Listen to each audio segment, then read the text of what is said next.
Classic FM 97.3. Every song you know.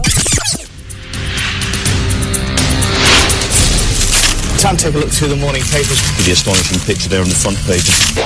For the latest news from the biggest names, tune in to Classic FM 97.3 weekdays at 7 a.m. for the front page news.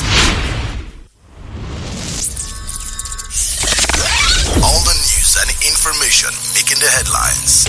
This is the front page news on Classic FM 97.3. My sister, all that glitters and shine. Now so I see one fine bobo like that. Fresh boy, designer this, designer that.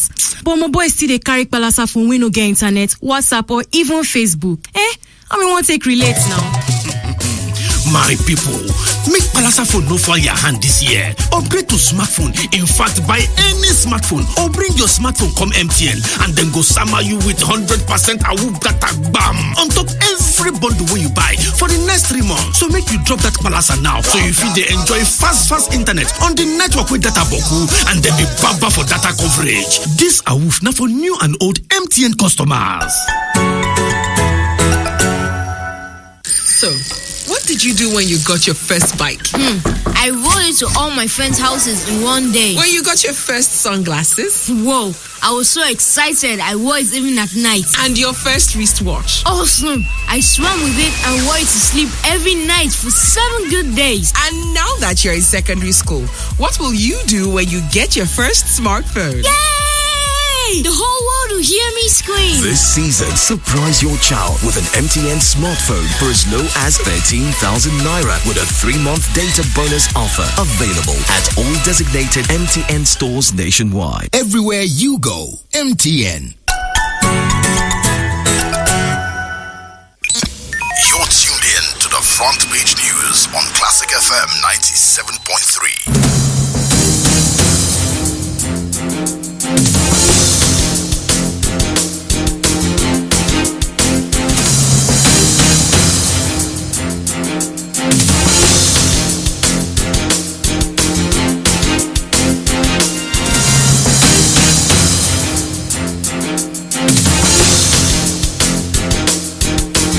And a beautiful morning to you once again. It's front page news and analysis on Classic FM 97.3. Happy Valentine's Day. Remember, you can always be a part of the show. Tweet at Classic FM 973 with the hashtag FPN. Send your text messages to 33973 and also post it on our Facebook page, facebook.com/Classic FM 973. Good morning, Jimmy. Good morning. Happy Valentine's Day to everybody, and especially to Yanaimo. Yanaimo is unable to hear back, and she had told me last week that I'm going to Valentine me. So Yanaimo, happy Valentine. Happy Valentine to everybody. Right. Show love to your neighbor. Okay, let's get started with the punch this morning. It says herdsmen attacks in Osun Ondo as Shoyinka says Buhari is in a trance. And herdsmen have accepted ranching, says Umahi. Join Retirees Club, Tinubu tells Obasanjo IBB. Lassa fever killed 37 Nigerians in 35 days, says WHO. Tenant jailed 21 years for sexually assaulting boy 3. 22-year-old Boko Haram commander jailed 60 years for terror. From the Nigerian Tribune, Buhari under a trance, making unforced errors, says Shoyinka. Threatens to lead Southwest hunters against deadly herdsmen as herdsmen invade Lagos Secretariat in Ondo, sack workers. Motorists still groan as petrol price skyrockets, scarcity persists. Missing 36 million naira, Senator Sani storms jam office with snake charmers. Buhari Tinubu camp set for final showdown over Oyegu, others. Underage voters, INEC disowns Kano local government poll. 22 students from Bauchi die in auto crash. The Nation reads, government allowed killings by herdsmen to fester, says Shoyinka. Tinubu to Obasanjo IBB, let Nigeria move forward. States got 1.19 trillion from federal government, says Oshibaju. 23 people die in Kano road crash. From the Daily Independent, Benue killings, herdsmen give conditions for peace.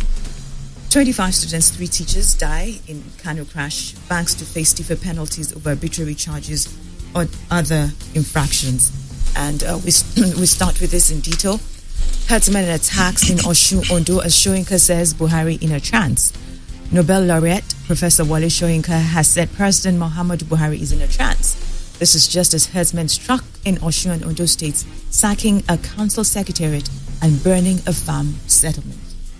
Well, if we say that Buhari is in a trance, he had better just snap out of it, because the news we have this morning doesn't look good at all.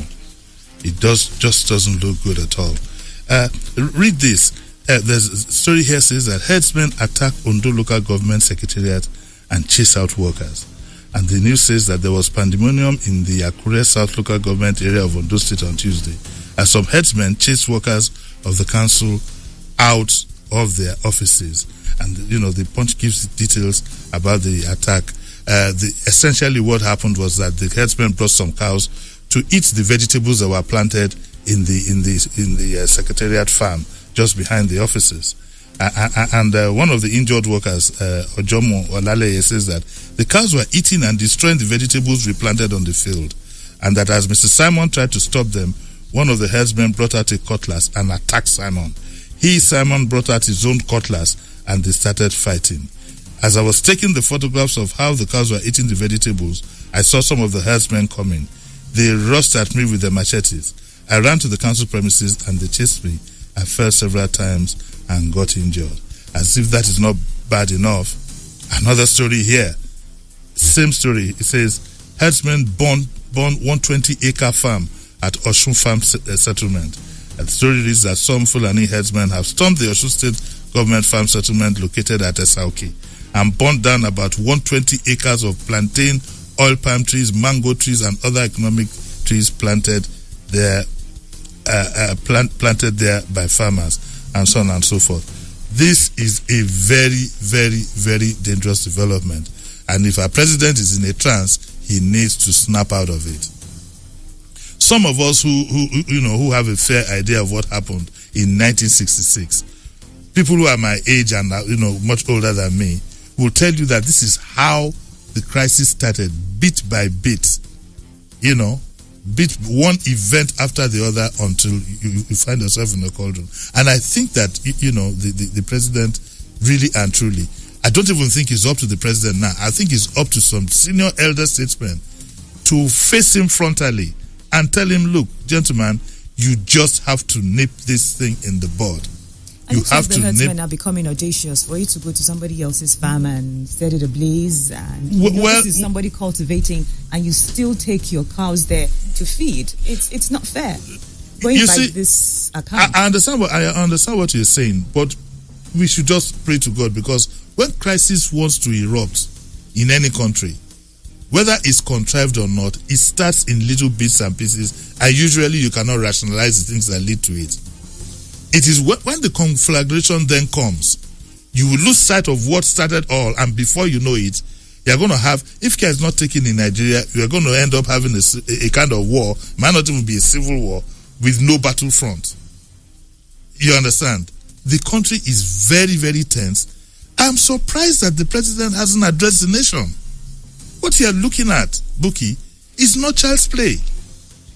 The thread that is holding this country together is so thin, and we just don't understand the president's body language. It is his body language that bothers me. It's his body language that bothers me. And when yesterday Professor Wale Soyinka gave his own address and so on and so forth, the reaction of the presidency, which I also saw, I saw Femi Adesina yesterday. The reaction is that it is Wale Soyinka's opinion and should not be taken as a gospel truth. That kind of arrogant attitude, is what I can't understand. This is not a time for any government to play bravado. Don't forget, yesterday I had Captain Blade, on my program in our sister station. And one of the things he said was that, look, if care is not taken, don't forget that you're going to have these same indigents in the army, you're going to have these same indigents in the police, you're going to have these same indigents in the civil defense service. You're going to have a Fulani person side by side with a Yoruba person, with an Hausa person, an Igbo person in the Nigerian army, and that we need to be extremely careful. Extremely careful. I hope that those who lead this country would quickly, put pressure on the president to do the needful, and let's get out of this mess. Well, by the way, it also calls for restraint on all sides. It calls for restraint. It is a difficult thing to do, a very, very difficult thing to do, to ask people to restrain themselves when things like this happen to them. But for the benefit of all, we are going to be pleading with them, show some restraint, and let us see how, those who lead us in the land will bring this crisis to some form of resolution. Okay, next headline, Lagos on red alert over Lassa fever.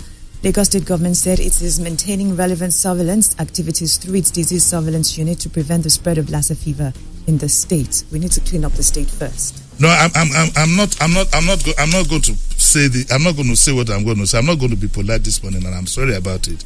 The Lagos State Government for now is not showing responsibility.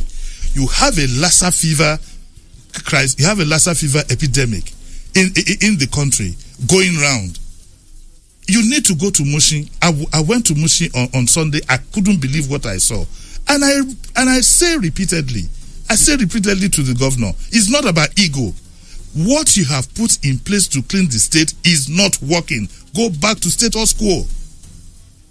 This trying to push this Cleaner Lagos initiative by force, by fire is not going to work. And our leaders should know it's not about them, it's about other people. Any sensible person who, I don't know how anybody would live under that kind of condition that I saw Mushin yesterday. I'm not even talking of the inner roads. I'm talking of the outer roads. And then I saw some tweet yesterday, some timetable that says that refuse will be picked once a week in such highly populated areas. But we had this refuse collection system that was working before. Fine, it was put in place by the previous government. You want to improve on it or stamp your own authority, but where has it gotten us? It is quite clear to me that Visionscape do not have the capacity. They don't have the capacity to do the job that has been given to them. And we are talking about lives here. Lassa fever is spread principally by rats. Okay? By rats, and if the elites don't want to, if they don't feel concerned, they should know that the Lukweju is just close to Mushin. For example, Sulere is close to Mushin. These are highly populated areas. Close to Ikoyi here.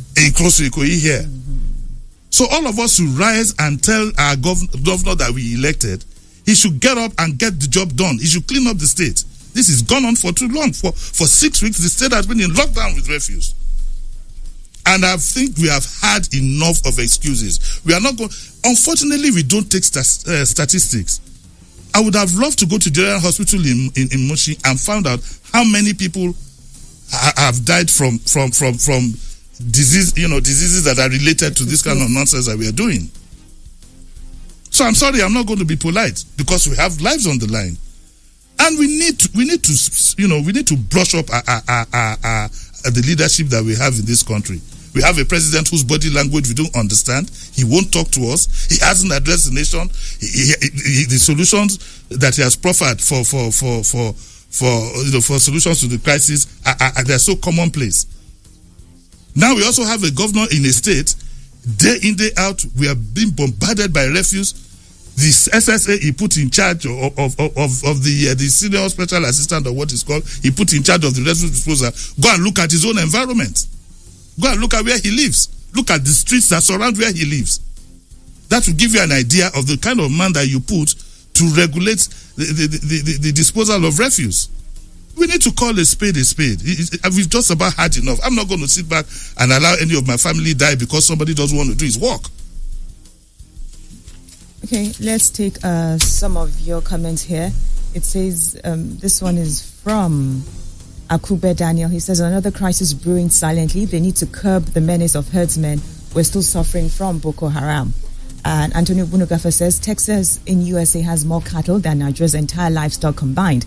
Yet no single car roams their highways. Ranching works.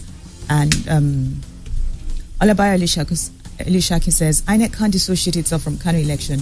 who registered and gave the minors PVC. Okay, he's referring to another headline.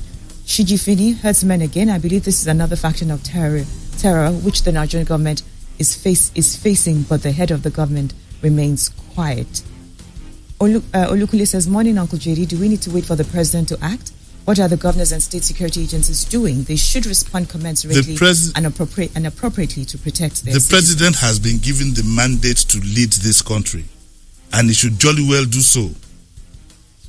And if it's time for us to say politely as we can, that if he's overwhelmed, there's an option of resigning. We need to look. Some of us are not just going to sit back here. Look at what is bombarding us here. Every morning we wake up in a place like Lagos. You have a national crisis. You have a health crisis. An environmental crisis. I read somewhere in one article in the newspaper today, the bad effects of noise pollution. I got a call yesterday from Mr. Gori Ogunyemi. For the past 10 years, he's been on lockdown with a church built 3 houses to his house. The man is over 70. He cannot sleep. He cannot do anything. Noise everywhere. Where are our leaders, the people we elected? What job are they doing about this? The government is always pussyfooting about instilling discipline in the society because they are always thinking of the next election. Oh, if you tell the Muslims they can't do call to prayer with their big microphones, they won't vote for us in the next election. If you tell the Christians that they can't have in one neighborhood in Surere, Buki, a close of Falolu, 5 churches. 5. That's Church Street. Abiona Street. 5 churches in one close in Lagos State, and we have a governor, we have a commissioner for environment. I mean, we need at this point we need to be very desperate before this whole country is plunged into crisis. Okay, we have pictures coming in here of the volcanic eruption of filth in Lagos. Everybody's saying it's terrible, Buki. We can no longer be polite about these things. Our lives are on the line. Every day you find people falling ill from especially typhoid. Typhoid. Look at that. Look at what you have there. iCloud says this is a site in Surulere, Isolo, or Kota. You can send your pictures in. Duchess Abisola said, Uncle Jimmy, you need to see Vision Skip office refuse. Refuse is dumped in front of the office in Sura, Lagos Island. Ambode got it completely wrong. Do you know what is sad about this was that we already had something that was working. We had a system that was working. Why would you change a winning team? You only make it better. Charles is here. He knows about football. When your team is scoring about 4 or 5 goals, is that the time to change your center forward? Radication Larry Raju says it is worse that the Alimosho Hospital, that is the general hospital, overlooks a heap of refuse. Patients go home with more sickness. All right, we'll take a break. We need to take a break on Front Page News and Analysis. We'll be right back. So, what did you do when you got your first bike? I rode it to all my friends' houses in one day. When you got your first sunglasses? Whoa, I was so excited I wore it even at night. And your first wristwatch? Awesome! I swam with it and wore it to sleep every night for 7 good days. And now that you're in secondary school, what will you do when you get your first smartphone? Yay! The whole world will hear me scream. This season, surprise your child with an MTN smartphone for as low as 13,000 Naira with a 3-month data bonus offer. Available at all designated MTN stores nationwide. Everywhere you go, MTN. You're tuned in to the Front Page News on Classic FM 97.3.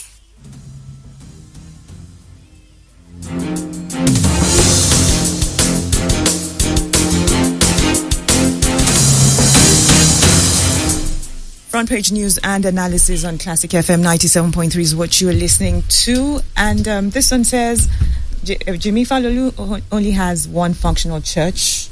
And he says, get your facts clear. It is a place I go to every day. They have 5 churches in that close, Abiona close.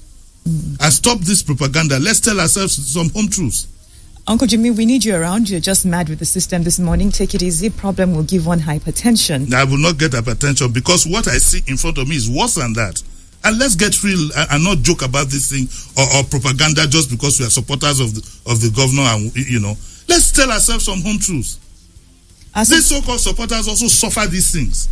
You're telling me that there's only one functional church on Falolu. You have Redeemed. You have Mountain of Fire. Those are the big ones. You have what why do we do this? Why do we do this? Our politicians are always thinking of the next election or always thinking about some business that will help them. But what is wrong with the citizens? If you're thinking that you need to get the vote from the citizens, can the citizens see that, look, this is not it? No matter what, no matter how hard you try to impress them. We are getting what we deserve. The other day I was sitting by my window and thinking about the issue of corruption. And I said to myself, I'm not going to be blaming any politician who is corrupt. Because we, the citizens, when anybody comes out and says he wants to run or whatever, we are going to suck him dry of all the cash that he has at hand. The guy is not a Father Christmas. He's going to be looking for the fund somewhere. So it's a vicious circle. So I said, look, this issue of corruption is very clear to me. The citizens demand, even people always tell me that, oh, Jimmy, maybe you should get into politics, and I just laugh at them. Who's going to fund me? If I have to go and get my multi-billionaire here sitting next to me, if I have to get some funds from him.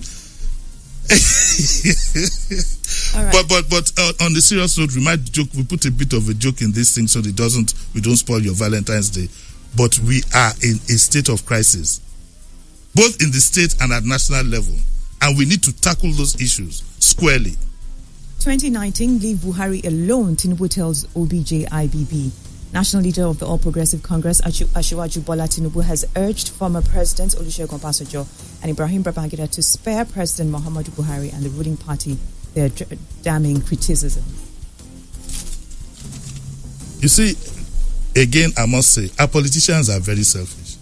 Nobody can tell me, nobody can convince me that Asiwaju Bola Ahmed Tinubu is not aware of the crisis we have at hand with the president that we have. But because he's from their party, and because he is being given a big responsibility now, a visible responsibility, we should leave Buhari alone. We will not. We elected him. He must do the job. And whatever you might say about OBJ and IBB, whatever you might say about them, you cannot, I repeat, you cannot fault the message that they both sent to the president. And you should know, anybody should know that if they didn't feel that their backs were against the wall on the matter, it wouldn't have been done publicly. So, the likes of Asiwaju Bola Ahmed Tinubu should think of his people, sit down and lock the president up in the room and tell him some home truths. That is why I always tell our people that these politicians don't think of you most of the time, they think of themselves. And we are going to be very blunt about this. It is sad. This is a time when we expect statesmen to be statesmen, to rise above all personal interests and come out on behalf of their people and tell the truth and let us move this country forward. With this kind of rhetoric, we are not going anywhere. Pumping says, JD, continuity has been our problem. It's obvious the federal government and Lagos state government is not proactive. Sheyi Williams says, we're still in a banana republic. We always cry publicly and do otherwise in our closets. Kehinde Shegun says, here in the street of my friend in Ikorodu, they have 11 churches and 2 mosques in the streets, and all of them are using external speakers, plus those ones using megaphone to preach in the morning. Every morning is a war of noise here. And this one comes from Pumping. He says, JD, continuity has been our problem. It's obvious the federal and Lagos state government is not proactive.